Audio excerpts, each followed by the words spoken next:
Hello students, welcome to civil fifth sem. આજના first આપણું topic છે ડેફિનેશન્સ છે. ફર્સ્ટ આપણે જોઈએ એડીટી એટલે એવરેજ ડેલી ટ્રાફિક. તો એવરેજ ડેલી ટ્રાફિક કોને કહેવાય? તો વર્ષના અમુક દિવસોએ ટ્રાફિક ફ્લો માપવામાં આવે અને તેની સરેરાશ મેળવવામાં આવે તેને એવરેજ ડેલી ટ્રાફિક કહેવામાં આવે છે. વર્ષના આપણા જે 365 ડેઝ છે બરાબર, એમાંથી કોઈક અમુક દિવસોએ ટ્રાફિકનો ફ્લો માપવામાં આવે છે અને એની સરેરાશ કાઢવામાં આવે છે, તેને આપણે એવરેજ ડેલી ટ્રાફિક કહીએ છીએ. ક્લિયર? એવરેજ ડેલી ટ્રાફિક કોને કહેવાય? કે વર્ષના અમુક દિવસોએ ટ્રાફિક ફ્લો માપવામાં આવે અને તેની સરેરાશ નીકળવામાં આવે, તેને એવરેજ ડેલી ટ્રાફિક કહે છે. નેક્સ્ટ આપણે જોઈએ ડબલ એડીટી એટલે annual average daily traffic. Annual average daily traffic તો કોને કહેવામાં આવે? તો વર્ષના તમામ દિવસોએ ટ્રાફિક ફ્લોની સરેરાશને એન્યુઅલ એવરેજ ડેલી ટ્રાફિક કહે છે. વર્ષના તમામ દિવસના ટ્રાફિક ફ્લોની સરેરાશને, જે 365 ડેઝ છે બરાબર, 365 ડેઝના ટ્રાફિક ફ્લોની સરેરાશ છે એ નીકાળવામાં આવે તો તેને એન્યુઅલ એવરેજ ડેલી ટ્રાફિક કહે છે. Okay, clear? નેક્સ્ટ આપણે જોઈએ પીસીયુ. તો પીસીયુનું ફૂલ ફોર્મ છે તમારું પેસેન્જર કાર યુનિટ. પીસીયુનું ફૂલ ફોર્મ છે પેસેન્જર કાર યુનિટ. ફર્સ્ટ આપણે જોઈએ કે મિક્સ્ડ ટ્રાફિક ફ્લો કોને કહેવાય? Mixed traffic flow. તો મિક્સ્ડ ટ્રાફિક ફ્લો કોને કહેવામાં આવે? તો રોડ પરના ટ્રાફિકમાં બસો, ટ્રક, રિક્ષાઓ, મોટરકારો, મોટરસાયકલો, પેડલ સાયકલો, બળદગાડા વગેરેનો સમાવેશ થાય છે. આ પ્રકારના ટ્રાફિકને મિક્સ્ડ ટ્રાફિક ફ્લો કહે છે. મિક્સ ટ્રાફિક ફ્લો કોને કહેવાય? તો રોડ પરના ટ્રાફિકમાં કોનો સમાવેશ થાય? બસ છે, ટ્રક છે, રિક્ષા છે, મોટરસાયકલ છે, બરાબર, કાર છે, એક્સેટ્રાનો સમાવેશ થાય છે. આ પ્રકારની ટ્રાફિકને આપણે મિક્સ્ડ ટ્રાફિક ફ્લો કહીએ છીએ. ઓકે, હવે અહીંયા આપણે કે પીસીયુ કોને કહેવામાં આવે? ઇમ્પોર્ટન્ટ બહુ ટોપિક છે પીસીયુ. પેસેન્જર કાર યુનિટ કોને કહેવામાં આવે? તો સામાન્ય રીતે પેસેન્જર કારને વાહનના પ્રમાણિત એકમમાં લઈ અન્ય પ્રકારના વાહનોને આ પ્રમાણિત એકમમાં ફેરવવામાં આવે છે. આ પ્રમાણિત એકમને પેસેન્જર કાર યુનિટ કહેવામાં આવે છે. એટલે કે સામાન્ય રીતે પેસેન્જર કારને આપણે વાહનના પ્રમાણિત એકમમાં, એટલે કે પેસેન્જર કારને આપણે વાહનના પ્રમાણિત એકમમાં લઈ લીધું કે એક છે, અને અન્ય જે વ્હીકલ્સ છે એમને આ પ્રમાણિત એકમમાં ફેરવવામાં આવે છે. જેવું કે મેં લઈ લઉં કે અન્ય વ્હીકલમાં મેં લઉં છું બસ, તો બસનું પીસીયુ આપવામાં આવે છે 3. બરાબર, એટલે કે આપણે શું કર્યું કે જે પેસેન્જર કાર છે એને વાહનના પ્રમાણિત એકમમાં લઈ લીધું અને અન્ય વાહન છે એને આ પ્રમાણિત એકમમાં ફેરવી દીધું, એટલે કે બસને આપ્યું 3. એટલે કે એનું મિનિંગ શું થાય છે કે 3 કારનો જે સ્પેસ છે એ એક બસ રોકે છે. બરાબર, એક બસ જે છે એ 3 કારની જગ્યા રોકે છે. બરાબર, તો આ એકમમાં આપણે ફેરવી દીધું પ્રમાણિત એકમમાં. આ પ્રમાણિત એકમને પેસેન્જર કાર યુનિટ કહે છે. ક્લિયર? પેસેન્જર કાર યુનિટ કોને કહેવામાં આવે? કે પેસેન્જર કારને વાહનના પ્રમાણિત એકમમાં લઈ, એટલે વાહનના પ્રમાણિત એકમમાં આપણે લઈ લીધું કે 1 છે, પેસેન્જર કાર 1 છે. બરાબર, અન્ય પ્રકારના વાહનોને આ પ્રમાણિત એકમમાં ફેરવવામાં આવે છે. એટલે કે આપણે બસ છે બરાબર, તો બસને આપણે ફેરવી દીધું કે પ્રમાણિત એકમ એનું શું લઈ લીધું 3. એટલે કે એક બસમાં 3 કાર જેટલી જગ્યા રોકે છે. એક બસ જે છે એ 3 કાર જેટલી જગ્યા રોકે છે. બરાબર, તો આ જે પ્રમાણિત એકમમાં આપણે ફેરવ્યું ને એ પ્રમાણિત એકમને પીસીયુ એટલે પેસેન્જર કાર યુનિટ કહે છે. ક્લિયર? કોને કહેવાય? કે પેસેન્જર કારને વાહનના પ્રમાણિત એકમમાં લઈ અન્ય વાહનોને આ પ્રમાણિત એકમમાં ફેરવવામાં આવે. આ પ્રમાણિત એકમને આપણે પેસેન્જર કાર યુનિટ કહીએ છીએ. બરાબર, આ કેટલાક પેસેન્જર કાર યુનિટ છે, જેવા કે તમે પેસેન્જર કાર છે, tempo, auto rickshaw, agriculture tractor છે. બરાબર, તો એનું પીસીયુ શું આવે છે? 1 હોય છે. બરાબર, જેવું કે બસ, ટ્રક, ટ્રેક્ટર એનું પીસીયુ શું છે? 3. બરાબર, એટલે મોટરસાયકલ, સ્કૂટર, સાયકલ એનું પીસીયુ શું છે? 0.5. 0.5 મિનિંગ શું થાય છે કે આપણા જે એક કાર છે બરાબર, એ એક કાર, આ જે મોટરસાયકલ ને સ્કૂટર છે એ કારના અડધા ભાગ જેટલા છે. બરાબર, અડધા ભાગ જેટલી જગ્યા રોકે છે. પછી તમારા સાયકલ, રિક્ષો છે, હોર્સ ડ્રોન વ્હીકલ છે, સ્મોલ બુલક કાર્ટ છે. બરાબર, પછી લાર્જ બુલક કાર્ટ છે.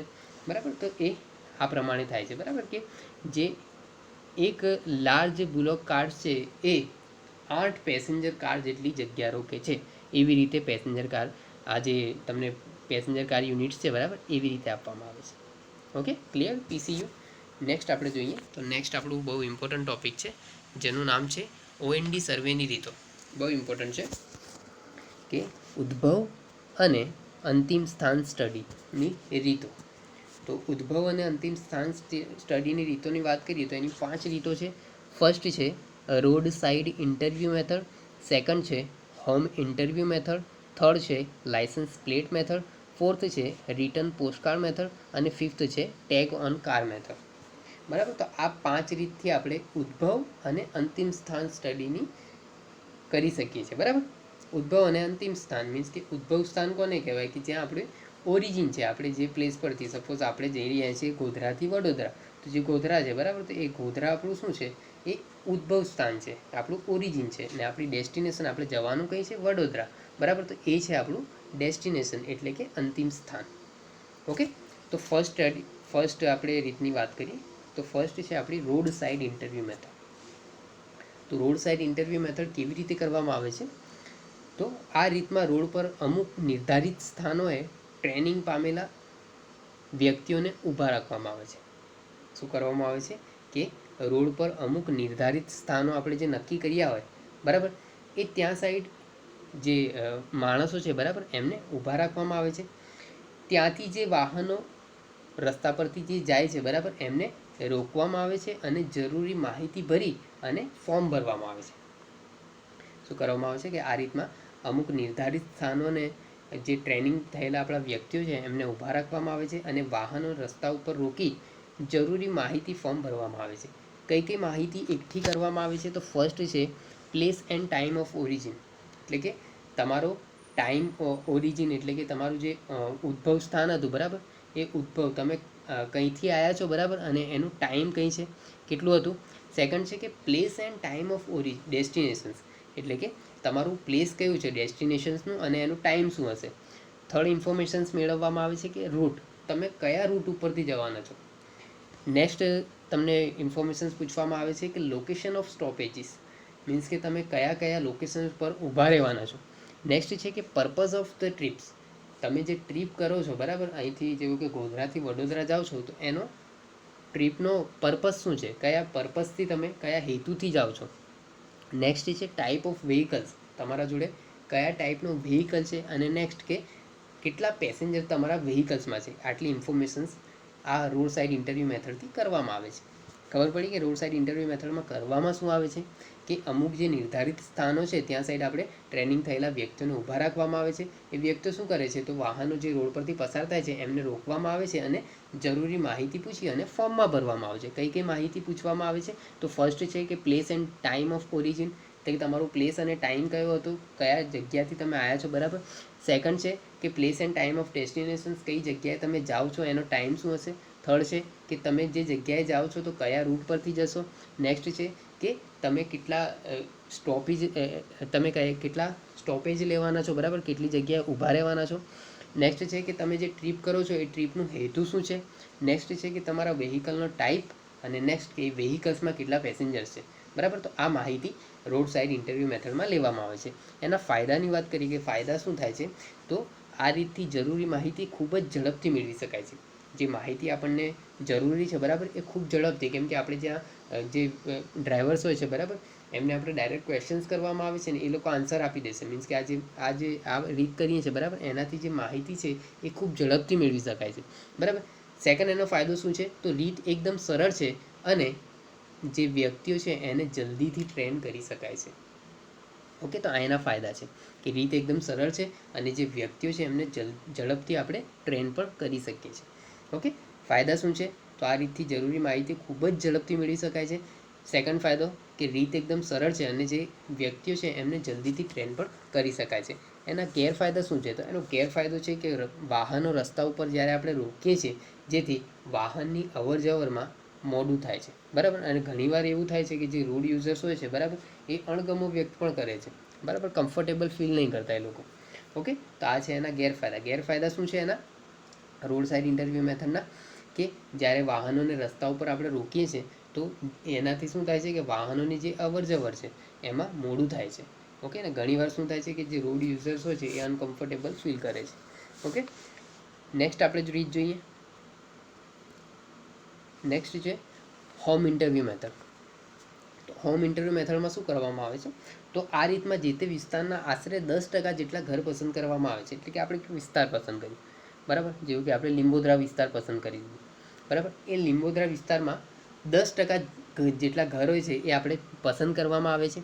ને એમાં જે ટ્રેનિંગ પામેલા વ્યક્તિઓ છે, બરાબર, એમને ઘરે ઘરે ફરી અને મુસાફરી અંગેની માહિતી એકઠી કરે છે.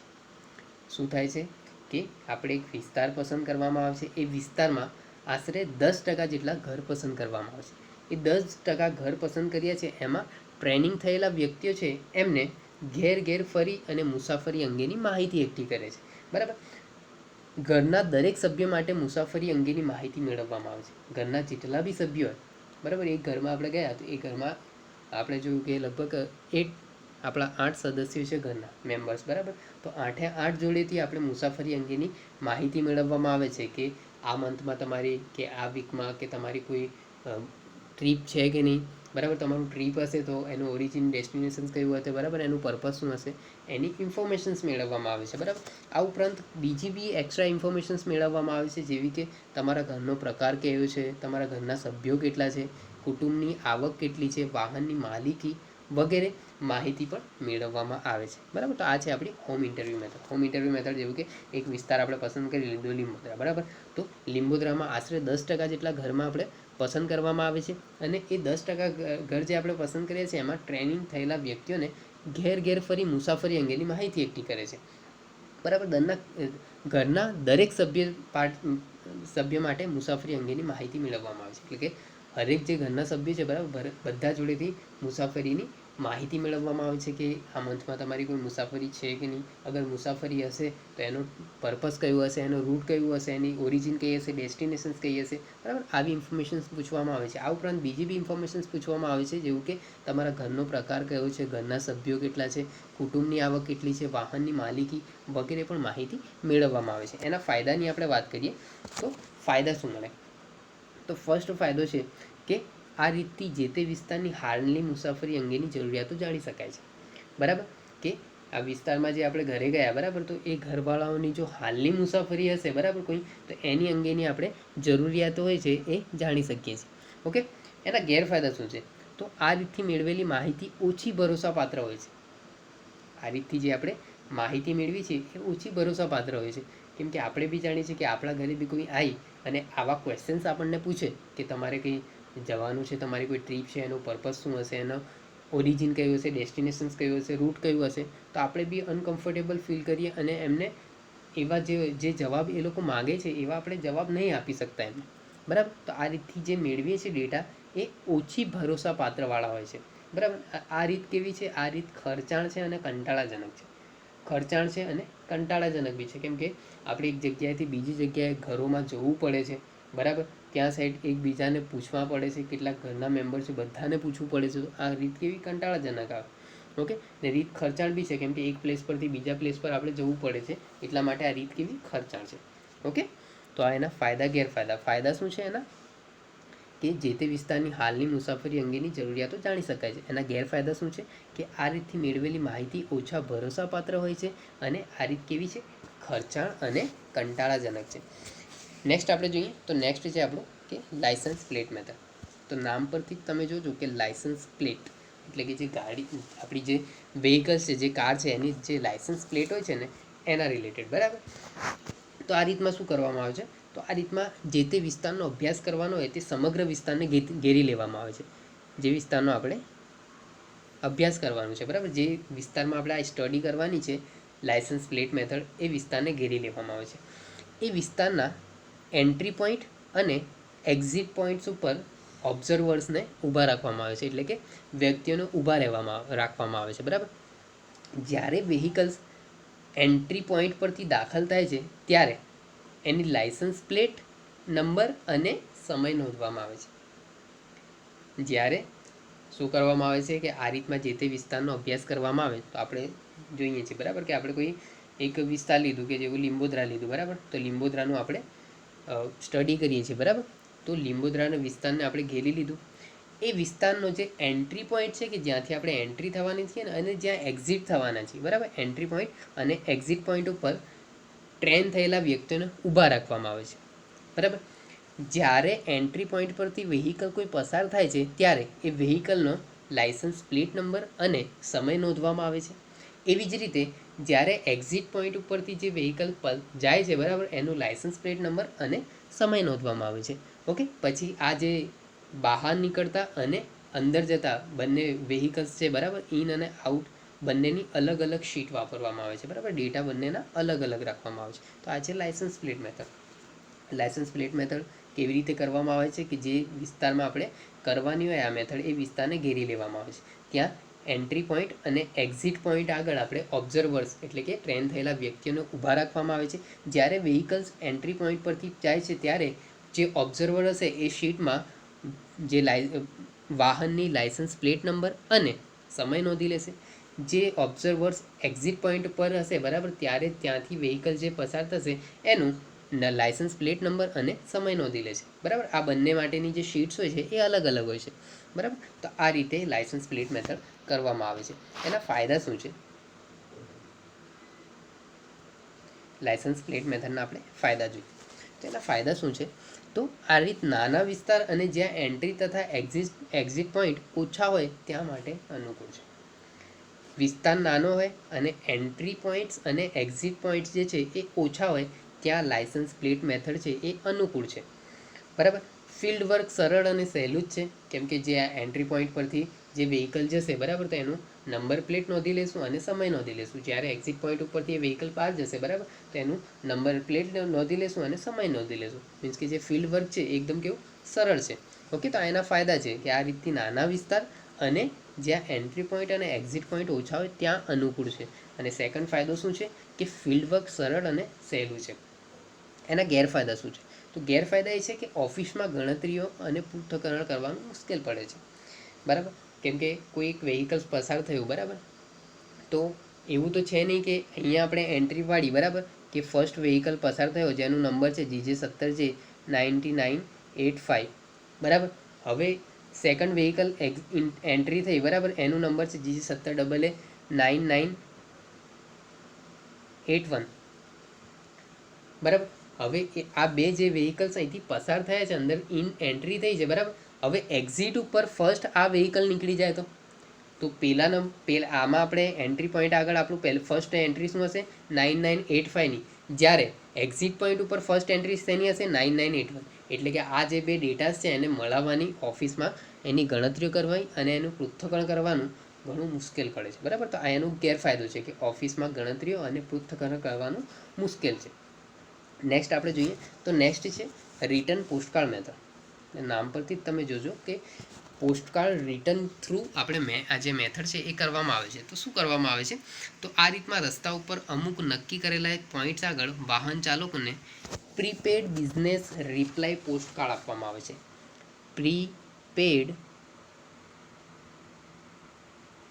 પ્રીપેડ બિઝનેસ રિપ્લાય પોસ્ટકાર્ડ આપવામાં આવે છે. ઓકે, જે પોસ્ટકાર્ડમાં આપણે આ પોસ્ટકાર્ડને જે રિટર્ન કરવાનું છે એનું એડ્રેસ પણ લખેલું હોય છે. શું કરવામાં આવે છે કે આ રીતમાં અમુક રસ્તા ઉપર નોર્મલી આ જે મેથડ હોય છે, બરાબર, એ ટોલ બૂથ હોય છે, બરાબર, એ ટોલ બૂથ ઉપર જ થાય છે, બરાબર. કેમ કે ટોલ બૂથ ઉપર એવરી જે વ્હીકલ્સ હોય છે એ ઊભા રહે છે, બરાબર. એટલે કે એ ઊભા રહેશે ત્યારે આપણે આ પ્રીપેડ બિઝનેસ રિપ્લાય પોસ્ટકાર્ડ હોય છે એમને આપી દેવામાં આવે છે. અને આ પોસ્ટકાર્ડ ઉપર રિટર્ન મોકલવાનો એડ્રેસ પણ હોય છે કે કયા એડ્રેસ ઉપર તમારે મોકલવાનો છે, બરાબર. આ પોસ્ટકાર્ડ ઉપર શું હોય છે? પોસ્ટકાર્ડની ઉપર કેટલાક ક્વેશ્ચન્સ લખેલા હોય છે, બરાબર, જે આપણા રોડ યુઝર્સ છે, બરાબર, જે ડ્રાઈવર્સ છે એ ડ્રાઈવર્સને આ ભરી ફોર્મ અને રિટર્ન કરવાનું હોય છે થ્રુ પોસ્ટકાર્ડ, બરાબર. પોસ્ટ થ્રુ આપણને આ કાર્ડ રિટર્ન કરવાનું હોય છે, એનું એડ્રેસ બી લખેલું હોય છે, બરાબર. તો આ છે આપણું postcard method, return postcard method. શું કરવામાં આવે છે કે સામાન્ય રીતે આ મેથડ જે છે એ ટૂલ બૂથ પર કરવામાં આવે છે, બરાબર. કેવી રીતે કરવામાં આવે છે? તો ટૂલ બૂથ ઉપર એમને પ્રીપેડ બિઝનેસ રિપ્લાય પોસ્ટકાર્ડ આપવામાં આવે છે, જેમાં રોડ યુઝર્સને કેટલાક ક્વેશ્ચન્સ લખેલા હોય છે, બરાબર. એ ક્વેશ્ચન્સને લખી અને એના ઉપર સરનામું લખેલું હોય છે, એ એડ્રેસ ઉપર એ પોસ્ટકાર્ડને રિટર્ન કરવાનું હોય છે, બરાબર. એના ફાયદા શું છે? તો એના ફાયદા જોઈ લઈએ આપણે. તો એના ફાયદા છે કે જે રૂટ ઉપર ટ્રાફિક વધારે હોય ત્યાં અનુકૂળ છે. જે રૂટ ઉપર ટ્રાફિક જે હશે એ ખૂબ વધારે હશે ત્યાં સાઈડ રિટર્ન પોસ્ટકાર્ડ અનુકૂળ છે. સેકન્ડ શું ફાયદો છે? તો પોસ્ટકાર્ડ વિતરણ કરનાર માણસને કોઈ ટ્રેનિંગ આપવાની જરૂર નથી. જે પોસ્ટકાર્ડને વેચે છે, બરાબર, એને કોઈ ટ્રેનિંગ આપવાની જરૂર નહીં હોતી, બરાબર. સ્પેશિયલ કોઈ ટ્રેનિંગ આપવાની જરૂર નહીં હોતી. એ જસ્ટ ઊભો રહે છે, બરાબર, ટોલ બૂથ પર ઊભો રહેશે અને પોસ્ટકાર્ડ હશે એ વાહન ચાલક જે હશે, બરાબર, એને આપી દેશે, બરાબર. અગર એ મે બી કોઈ ક્વેશ્ચન્સ પૂછે તો એ પૂછી શકે, એ કહી શકે છે, બરાબર, કે આ OND સર્વેની એક મેથડ છે જે અમે કરી રહ્યા છીએ, બરાબર. ઓકે, તો આ એના ફાયદા છે. ફાયદા શું છે? કે જે રૂટ ઉપર ટ્રાફિક ખૂબ વધારે હશે ત્યાં અનુકૂળ છે. અને સેકન્ડ ફાયદો કે પોસ્ટકાર્ડ વિતરણ કરે છે એ માણસને કોઈ ટ્રેનિંગની જરૂર નથી, બરાબર. એના ગેરફાયદા જોઈએ. ગેરફાયદા શું છે? તો વિતરણ કરાયેલા પોસ્ટકાર્ડમાંથી ઘણીક વાર શું થાય છે કે આપણે જે પોસ્ટકાર્ડને આપીએ છીએ, બરાબર, પણ જે પોસ્ટકાર્ડ આપણે આપીએ છીએ એ રિટર્ન જે આવે છે એ બહુ કમ માત્રામાં આવે છે, બરાબર. બહુ ઓછી માત્રામાં આપણને એ પોસ્ટકાર્ડ રિટર્ન આવે છે, બરાબર. એ એનો ગેરફાયદો છે કે વિતરણ કરાયેલા પોસ્ટકાર્ડમાંથી થોડાક પોસ્ટકાર્ડ જ આપણને યોગ્ય રીતે માહિતી ભરીને આપે છે, બરાબર. એટલે કે કોઈક પોસ્ટકાર્ડમાં આપણને એવું તો હોય નહીં કે કન્ફર્મ એ માહિતી ભરીને આપશે, બરાબર. કોઈક પોસ્ટકાર્ડમાં ખોટી માહિતી બી ભરીને આપી શકે છે. ઓકે, તો આ છે આપણા એના ગેરફાયદા. ઓકે, નેક્સ્ટ આપણે જોઈએ તો નેક્સ્ટ છે ટેગ ઓન કાર મેથડ. તો ટેગ ઓન કાર મેથડ બી સિમ્પલ મેથડ છે. કેવી રીતે કરવામાં આવે છે?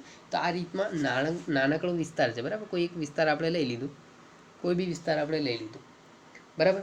એ વિસ્તારને એન્ટ્રી પોઈન્ટ અને એક્ઝિટ પોઈન્ટ આપણે આપવાના હોય છે. એ એન્ટ્રી અને એક્ઝિટ પોઈન્ટ આગળ ઓબ્ઝર્વર ઊભા હોય છે, બરાબર. એન્ટ્રી પોઈન્ટ પરથી જે વ્હીકલ પસાર થાય છે એ વ્હીકલ ઉપર ટેગ ઓન કાર એટલે કે નામ પરથી જ આપણે જોઈએ ટેગ ઓન કાર એટલે કે કાર્ડ ચોંટાડવામાં આવે છે કારની ઉપર, જેનામાં શું લખેલું હોય છે? સ્ટેશન્સનું નામ, સમય, સ્ટ્રીટ નંબર, બરાબર, વગેરે લખેલો હોય છે. ઓકે, તો અહીંથી જે વ્હીકલ પસાર થશે એના વ્હીકલ ઉપર એક કાર્ડ મારવામાં આવે છે. એ કાર્ડમાં કઈ ડિટેલ્સ હશે? તો એનું સ્ટેશનનું નામ, સમય અને સ્ટ્રીટ નંબર હશે, બરાબર. એ કાર્ડ જ્યારે એક્ઝિટ પોઈન્ટ ઉપરથી આ વ્હીકલ પસાર થાય છે ત્યારે ડ્રાઈવર એ કાર્ડ એક્ઝિટ પોઈન્ટ ઉપર જે ઓબ્ઝર્વર ઊભો રહેશે, બરાબર, એને રિટર્ન કરવાનું હોય છે, એને પાછો દે છે, બરાબર. તો આવી રીતે આ ટેગ ઓન કાર મેથડ થાય છે. Okay, clear. Tag on car method કેવી રીતે કરવામાં આવે છે કે નાનકડો વિસ્તાર છે, બરાબર, એને ઘેરી લેવામાં આવે છે. એનામાં એક એન્ટ્રી પોઈન્ટ અને એક્ઝિટ પોઈન્ટ રાખવામાં આવે છે. એન્ટ્રી પોઈન્ટ અને એક્ઝિટ પોઈન્ટ આગળ આપણે ઓબ્ઝર્વર્સને ઊભા રાખશું, બરાબર. એન્ટ્રી પોઈન્ટ પરથી જ્યારે વ્હીકલ પસાર થશે તો એ વ્હીકલ્સને ઊભા રાખી એના ઉપર કાર્ડ ચોંટાડવામાં આવે છે. એના કાર્ડ ઉપર શું શું દર્શાવવામાં આવે છે? તો સ્ટેશન્સનું નામ છે, સમય છે, સ્ટ્રીટ નંબર છે, બરાબર, વગેરે લખવામાં આવે છે. એ જ્યારે એક્ઝિટેડ પોઈન્ટ પર જાય છે ત્યારે એ ડ્રાઈવર આ કાર્ડ જે હોય છે એ ઓબ્ઝર્વરને રિટર્ન કરી દે છે, બરાબર. તો આ છે આપણું ટેગ ઓન કાર મેથડ. એના ટેગ ઓન કાર મેથડના આપણે ફાયદા જોઈએ. તો એના ફાયદા છે કે આ રીત જે રૂટ ઉપર ટ્રાફિક ખૂબ વધારે હોય ત્યાં અનુકૂળ છે. ટ્રાફિક જ્યાં ખૂબ વધારે હશે ત્યાં અનુકૂળ છે. એના ગેરફાયદા જોઈએ. તો ગેરફાયદા છે કે આ રીતથી માત્ર એન્ટ્રી પોઈન્ટ્સ અને એક્ઝિટ પોઈન્ટ્સ અને જે તે વિસ્તારમાંથી પસાર થતા વાહનના લીધેલો સમય વગેરેની જ માહિતી મળે છે, બરાબર. આના પરથી શું આપણને મળે છે કે એન્ટ્રી પોઈન્ટ અને એક્ઝિટ પોઈન્ટ પરથી જે વ્હીકલ પસાર થાય છે, બરાબર, એણે કેટલો ટાઈમ લીધો છે એની જ માહિતી મળે છે, બરાબર. કે એક્ઝિટ ઉપરથી એ 10:45 નીકળ્યું છે, બરાબર. એન્ટ્રી એણે 10:45 કરી છે તો એક્ઝિટ ઉપર 11 વાગે જાય છે, તો એન્ટ્રીથી એક્ઝિટ થતાં એને 15 મિનિટ લાગે, બરાબર. એ જસ્ટ આપણને સમયની માહિતી મળે છે. એટલે ઓકે, તો એના ફાયદા ખબર પડી કે ફાયદા શું છે કે જે રૂટ ઉપર ટ્રાફિક ખૂબ વધારે હશે ત્યાં સાઈડ આ ટેગ ઓન કાર મેથડ અનુકૂળ છે. અને એના ગેરફાયદા શું છે? તો એન્ટ્રી પોઈન્ટ અને એક્ઝિટ પોઈન્ટ પરથી જે વિસ્તારમાંથી વ્હીકલ્સ પસાર થાય છે, બરાબર, એણે જસ્ટ કેટલો સમય લીધો, બરાબર. કે જ્યારે એન્ટ્રી મારી ત્યારે એ 10:45 એને એન્ટ્રી મારી હતી અને એક્ઝિટ ક્યારે થાય છે? તો 11 વાગે, બરાબર. એટલે કે 15 મિનિટનો એનો સમય લીધો વિસ્તારમાંથી નીકળવા માટે. ઓકે, તો આ છે એના ફાયદા ગેરફાયદા. આઈ હોપ તમને આ વિડીયોમાં ખબર પડી હશે. Thank you.